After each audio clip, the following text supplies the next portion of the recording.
અમૃત સરિતા જનકલ્યાણ માટે વહેતી અમૃતની ધારા એટલે કે પ્રમુખ સ્વામી મહારાજ. અને હવે એ કેવા કષ્ટો સહન કરીને વિચરણ કરી રહ્યા છે. જેમ નદી પર્વતો તોડી તોડીને કોતરોની અંદર જંગલોની અંદર બધે વહે છે, એવી રીતે સ્વામીશ્રી પણ મુશ્કેલીઓની સામે વહેતા હોય છે. 1974ની સાલ છે. સ્વામીશ્રી નડિયાદની અંદર મંગળા આરતી કરી અને પછી પીપળક થઈને બોચાસણમાં રાજભોગના દર્શન કરી ધર્મજમાં ઠાકોરજી જમાડ્યા. થોડી વારમાં નીકળી મેળાઓ દર્શન કરી વડતાલમાં સંધ્યા આરતી કરી, પછી ડભાણમાં સાયમ સભાને લાભ આપી જેતલપુર દર્શન કરી રાત્રે 12 વાગે અમદાવાદ મંદિરે પધાર્યા. જેમ કહેવાય છે ને, નાવું નડિયાદ ન ખાવું ખાતરે જેના જેવું આ પરિસ્થિતિ આ સ્વામીની હંમેશ માટે રહેતી. 1974માં વિદેશ યાત્રા 9 માસથી લંબાઈ અને હજારોના હિસાબે પધરામણીઓ થઈ. અને એ વખતે તો કોઈ સગવડ જ નહોતી. ભાડાની ટેક્સીની અંદર અમે અમેરિકામાં ફરતા હતા. હવે ફિલાડેલ્ફિયાથી અમારે પાછું બીજે દિવસ વોશિંગ્ટન જવાનું, કારણ કે ટેક્સીનું ભાડું જોવાનું, હરિભક્તોને સાચવવાના ટાઈમમાં.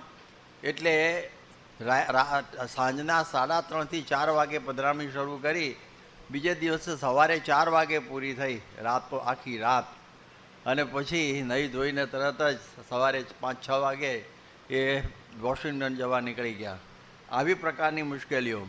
1976માં એક વર્ષમાં 728 ગામ એ રીતે સ્વામીનું વિચરણ થયેલું. એટલે કે મહિનાના 61 ગામ થયા, એટલે દિવસના 2 ગામો. આ તો ખાલી એવરેજ. બાકી તો તમે જુઓ તો ઘણી વખત 4-4 ગામ, 5-5 ગામ, 6-6, 7, 8, 9, 10, 12, 13, 15 સુધી ગામ પહોંચેલા છે એક દિવસના. એટલે આવી રીતનું વિચરણ સુરત જિલ્લાની અંદર 20 દિવસની અંદર 90 ગામમાં વિચરણ કરેલું. અને કોઈ જગ્યાએ 5 ગામ નક્કી કર્યા હોય અને 10 થઈ જાય એવું પણ બને. એક વખત સ્વામી બારડોલીની બાજુમાં મઢી ગામ છે ત્યાં હતા, અને એક જ દિવસ માટે ખેડા જિલ્લાનું વિદ્યાનગર ગામ છે ને ત્યાં સુધી આવવાનું થયેલું. અને પાછા બીજા દિવસે તો પાછા મઢી આવી ગયા, કારણ કે પેલાનો પ્રસંગ સાચવવાનો હતો. એટલે હરિભક્તોને રાજી કરવા માટે સ્વામી આવી આડેધડ એવી પધરામણીઓ કરતા. મોરબીમાં જ્યારે હોનારત થઈ, જ્યારે પેલો શું કહેવાય બંધ તૂટ્યો, અને એ સમયમાં મણિભાઈ સાલાડવાળા ધામમાં ગયેલા. એટલે સ્વામી મોરબીથી એ વખતે સાંજે નીકળ્યા અને રાતના 2 વાગે અમદાવાદ આવ્યા. અને પછી ત્યાંથી સીધા પાછા ઠેકરીએ ગયા પાલેજ પાસે, અને મણિભાઈને કાંધ આપી એમનો અગ્નિ સંસ્કાર કરી અને પછી અટલાદરા 11 વાગે આ નહીં ધોઈને પૂજા ભેગા પર જમવા ભેગા થયા. આવી બધી મુશ્કેલીઓ થતી. એક વખત પીપળક પધરામણી કરી અને સ્વામી ડભાણ આવી ગયા. ત્યાં તો હરિભક્તો બધા રાતના 11 વાગે આવ્યા, ત્યારે અમારી બધી પધરામણી બાકી રહી ગઈ અમારા ફળિયામાં. અમે કહ્યું પછી આયુષ જવા દે ને, કેટલી વખત આવીએ છીએ. પણ કે ના અમારું રહી ગયું. તૈયારી શું કરવાની હોય કે તમે તો એમનામ જ બેઠા હોય.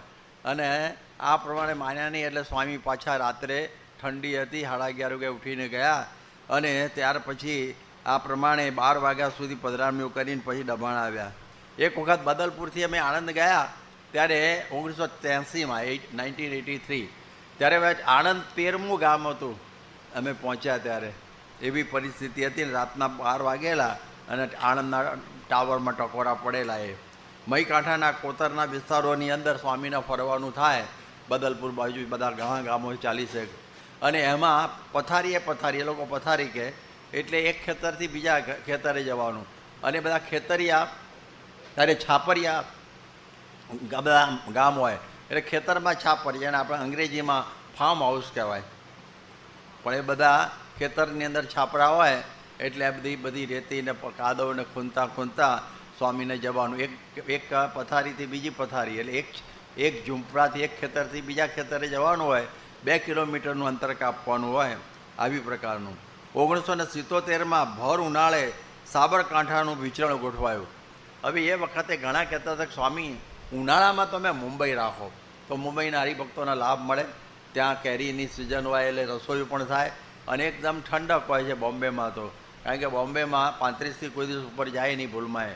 એ અત્યારે પછી થતું હોય ખબર નહીં, પણ 16 અને 35 એની વચ્ચે રહે.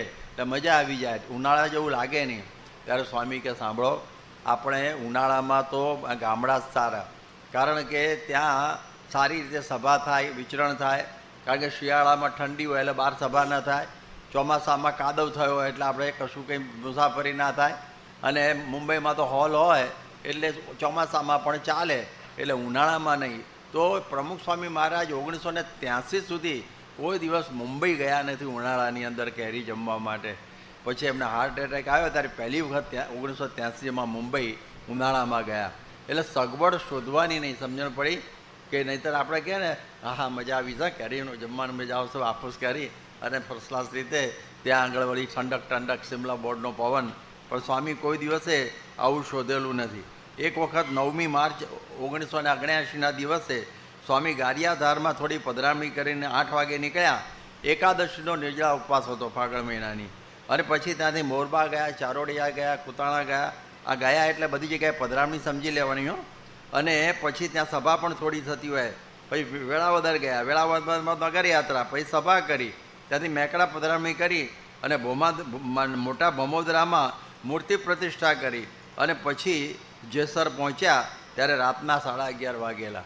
અને આવી રીતે 12 વાગે સ્વામી પછી આ પ્રમાણે બોડ્યા. એક દિવસમાં 7 ગામ 50, 60, 70 પધરામણીઓ થઈ ગયેલી. એટલે આવી પ્રકારનું સૌરાષ્ટ્રની કાળ ઝાળ ગરમીની અંદર પણ સ્વામી આવો વિચરણ કરતા. ગજેરાની અંદર એક વખત એવું બન્યું કે એક દિવસમાં એક ધારી 157 પધરામણી નોન સ્ટોપ. અને વચમાં સ્કૂલ આવી ગઈ તો મારી સભાએ કરી દીધેલી. એટલે આ પ્રમાણે સારી તબિયતમાં તો દેહને ખાસાળા જેવો કરી નાખ્યો છે. પણ હૃદય રોગનો હુમલો આવી ગયો 1983માં. ત્યાર પછી પણ વિચરણમાં હદ વાળી નાખી, એ પણ નવી જેવું છે. એટલે દરેક ઋતુમાં, દરેક વાતાવરણમાં, અને ક્યારેક તો એકના એક ગામોમાં કે એકના એક મકાનોમાં કેટલી વખત સ્વામીને જવાનું થાય પણ ના પાડતા નહીં.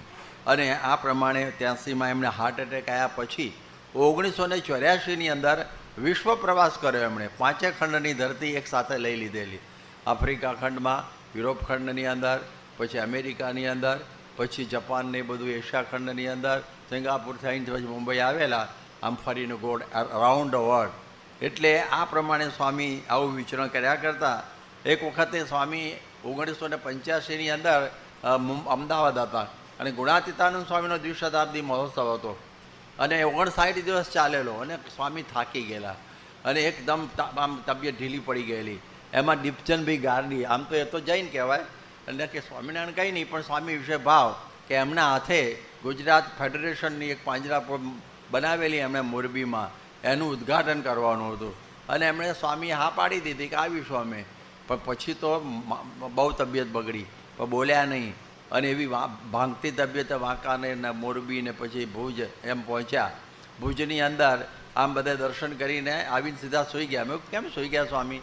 કે હજી થાળની વાર છે એટલે સમયનો સદુપયોગ. મેં તમે આવો કોઈ દિવસ સદુપયોગ કરતા નથી, તાર ટપાલ લઈને બેસો અથવા કથા વાર્તા કરવા માંડો.